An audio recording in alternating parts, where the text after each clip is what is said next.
സ്നേഹമുള്ളവരെ നമസ്കാരം. അസ്സലാമു അലൈക്കും. ഞാൻ ഇടവേള റാഫിയാണ്. നമുക്കെല്ലാവർക്കും അറിയാം, മലയാളികൾക്ക് ഏറ്റവും പ്രിയപ്പെട്ട മീനാണ് മത്തി. ചിലയിടത്ത് ചാള എന്ന് പറയും. ചാള എന്ന് പറഞ്ഞാലും മത്തി എന്ന് പറഞ്ഞാലും സംഗതി മീൻ നമ്മൾ ഈ കാണുന്ന ഐറ്റം തന്നെയാണ്. ഞാനിപ്പോൾ ഇത്തരത്തിലൊരു വീഡിയോ, മത്തിയെ ഫോക്കസ് ചെയ്യുന്ന ഇത്തരത്തിലൊരു വീഡിയോ എടുക്കാൻ കാരണം മറ്റൊന്നുമല്ല. കഴിഞ്ഞ ദിവസം, അതായത് മെയ് 8-ാം തീയതി എൻ്റെ സുഹൃത്ത്, അതുപോലെ തന്നെ കലാകാരൻ, സിനിമ ആർട്ട് ഡയറക്ടറും കൂടിയായ പ്രിയപ്പെട്ട അശോകൻ കുറ്റിപ്പുറം ഞാൻ സ്ഥിരമായിട്ട് ഞങ്ങൾ മീൻ പഠിക്കുന്ന സ്ഥലത്ത് വെച്ച് കണ്ടപ്പോൾ ഇന്നലെ പറഞ്ഞത്, കഴിഞ്ഞ ദിവസം ഞാൻ വാങ്ങിയ മത്തി, ആൾ എവിടെ നിന്ന് വാങ്ങിയെന്ന് പറഞ്ഞില്ല, വാങ്ങിയ മത്തി ഞങ്ങൾ വളരെ ആനന്ദകരമായി, എനിക്ക് ഇഷ്ടമുള്ള മീനാണ് മത്തി, എനിക്കറിയാമല്ലോ. അപ്പോൾ ആ മത്തി ഞങ്ങൾ കഴിച്ച സമയത്ത് കുടുംബസമേതം ചങ്കും കയ്യും ദേഹമൊക്കെ ആകെ ചൊറിച്ചൽ. സാധാരണ മത്തിക്കറി പിടിച്ച 2 ദിവസമൊക്കെ പിറ്റേന്ന് രാവിലെയൊക്കെ കഴിക്കാറും കൂട്ടാറൊക്കെ ഉണ്ട്. പക്ഷേ മത്തി കഴിച്ചോടുകൂടി ഭയങ്കര ദേഹാസ്വസ്ഥത പോലെ ചൊറിച്ചിലുണ്ടായി. അതങ്ങനെ കൊണ്ടുപോയിക്കോട്ടെ, നേരം വെളുക്കുന്നവരൊക്കെ അത് ചൊറിയിരുന്നു. ഭയങ്കര പ്രയാസം തോന്നിയത്.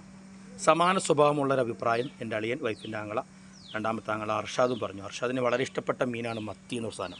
മത്തി ഇങ്ങനെ കറി വെച്ച് കഴിഞ്ഞാൽ അതങ്ങനെ കറി വെച്ചാൽ മത്തിയാണ് ഇതിങ്ങനെ തൂക്കിപ്പിടിച്ച് ജസ്റ്റ് തന്നെ കുടയും, ചോറിക്കണ് കുടഞ്ഞിട്ട് നല്ല കൂട്ടിക്കുഴച്ചിട്ട് ഇങ്ങനെ കഴിക്കലാണ് അർഷാദിൻ്റെ ഒരു സ്റ്റൈൽ.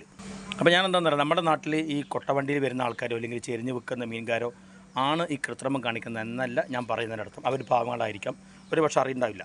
മനസ്സിലാക്കണം, മാർക്കറ്റിൽ മാസങ്ങളോളം കെട്ടിക്കിടക്കുന്ന മത്തി ഫ്രഷ് എന്ന രീതിയിൽ, മത്തി എന്നല്ല എല്ലാ മീനുകളും ഈ ശവം സൂക്ഷിക്കാൻ ഉപയോഗിക്കുന്ന കെമിക്കൽ പൗഡർ ഇട്ടുകൊണ്ടാണ് അതിനെ, മത്തിയെയും മറ്റ് മീനുകളെയും ഇത്തരമായ ഭീകരമായ അസുഖത്തിന് കാരണമാക്കുന്ന രീതിയിലേക്ക് ആളുകൾ, കച്ചവടക്കാർ, മാർക്കറ്റുകാർ ചെയ്യുന്നു.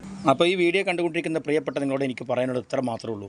നമ്മളെ മീനൊക്കെ വാങ്ങണൊക്കെ ചിലപ്പോൾ കൂടുതൽ ചൂടുകാലാണ്. പച്ചക്കറിയും ഇലവർഗ്ഗങ്ങളും കഴിക്കുക. ഇലവരൊക്കെ നല്ല കഴുകി പച്ചക്കറിയൊക്കെ നുറുക്കിക്കഴിഞ്ഞാൽ മഞ്ഞപ്പൊടിയൊക്കെ ഇട്ട് കുറേ നേരം വെച്ച് എന്നിട്ട് വേവിച്ചെടുത്താൽ കുറേയൊക്കെ നമുക്ക് വിഷാംശമില്ലാത്ത ഭക്ഷണം കഴിക്കാൻ പറ്റുമെന്നാണ് തോന്നുന്നത്.